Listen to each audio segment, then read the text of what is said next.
Exercise 1.2 में दूसरा part है, कह रहा है कि which of the following are finite and infinite set. ठीक है, which of the following are infinite set. तो नीचे ये जो सेट्स गिवन है इनमें हमने मालूम करना है कि फाइनाइट कौन से हैं, इनफाइनाइट कौन से हैं। Simply first of all statement को रीड करते हैं। a = 0 1 2 up to 50। ठीक है ना। फाइनाइट क्या होते हैं, जो वो एलिमेंट्स जो लिमिटेड हो जाएं, जो काउंट कर सकें हम। इनफाइनाइट क्या होते हैं, जिनको हम काउंट नहीं कर सकते। तो इस तरह से ये जो स्टेटमेंट है ना, 0 से लेकर 50 तक एक होल नंबर्स लिखे हुए हैं ए सेट के। तो हम तो काउंट कर सकते हैं ना। इधर आंसर में लिखेंगे, ये हमारा क्या हुआ, फाइनाइट है। तो इधर आंसर में क्या लिखना है, फाइनाइट।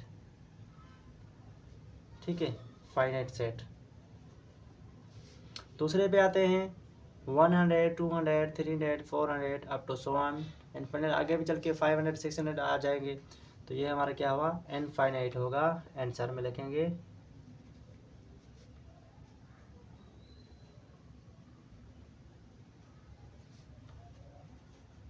इस तरह से। तो इधर देखें, set of hair on the body of goat. जो गोट होती है ना, उनके बॉडी पे, जो जिस्म पे बाल होते हैं ना, उनका सेट। वो तो हम काउंट ही नहीं कर सकते ना। जो चीज़ें काउंट की जाती हैं उनको हम फाइनाइट कहते हैं, जो काउंट नहीं कर सकें तो इनफाइनाइट। तो ये तो काउंट नहीं कर सकते ना, तो आंसर में लिखेंगे infinite.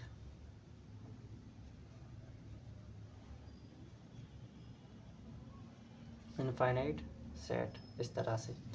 Set of legs of a cat. बिल्ली के जो लेग्स होती है ना, उनका सेट। टोटल 4 लेग्स होती हैं, तो काउंट कर सकते हैं ना। इनको हम क्या कहेंगे, फाइनाइट। आंसर में लिखेंगे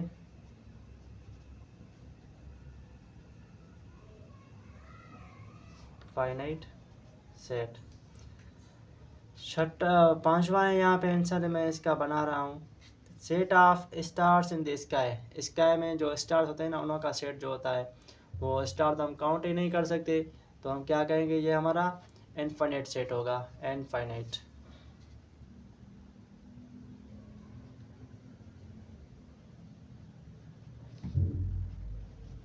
इस तरह से आगे चलते हैं। यहाँ पे देखें आप के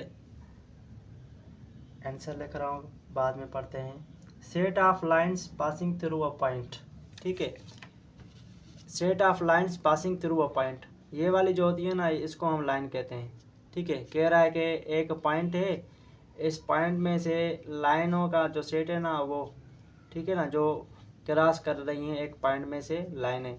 तो हमको यहाँ पे पता चल रहा है कि एक पॉइंट में से इनफाइनिट लाइन से क्रॉस कर रही हैं, तो हम तो काउंट ही नहीं कर सकते। इनफाइनिट क्रॉस होगी ना, इनकी कोई लिमिटेड पाथ नहीं होगा इस तरह से। तो हम कहेंगे इनफाइनाइट सेट। तो इधर लिखेंगे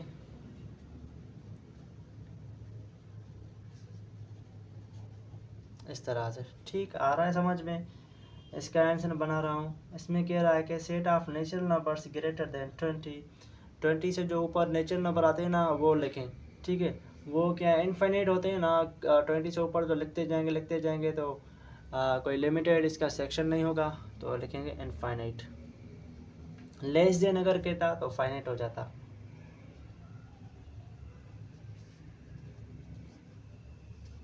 इसका आंसर मैं लिख रहा हूँ।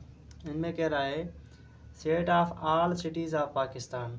पाकिस्तान के जो भी सिटीज़ है ना सारे, उनका जो सेट है, वो तो हम सिटीज़ जो होते हैं काउंट कर सकते हैं। उनके आप गूगल पे जाएं, उनमें नेम लिखें ऑल सिटीज़ ऑफ पाकिस्तान, तो आपको एक मखसूस नाम क्वांटिटी देगा।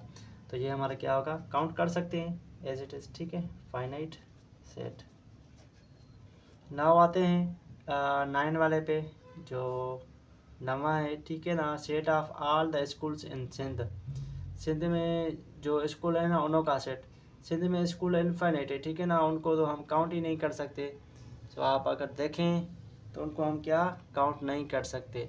All schools in Sindh, Sindh में जो स्कूल है, कभी कोई नए बनते हैं, कभी कोई नए पुराने हो जाते हैं, वही इसी तरीके से, इस तरीके से बनते हैं, ख़त्म होते हैं। तो क्या होगा, ये इनफाइनाइट है, ठीक है।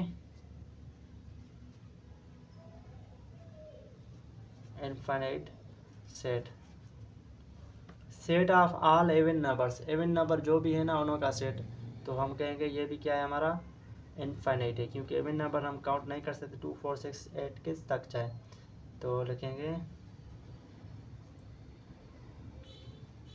Infinite set. सो उम्मीद है कि अच्छी तरह से समझ में आ गया होगा। ये जो था हमारा दूसरा पार्ट था एक्सरसाइज 1.2 का, ठीक है।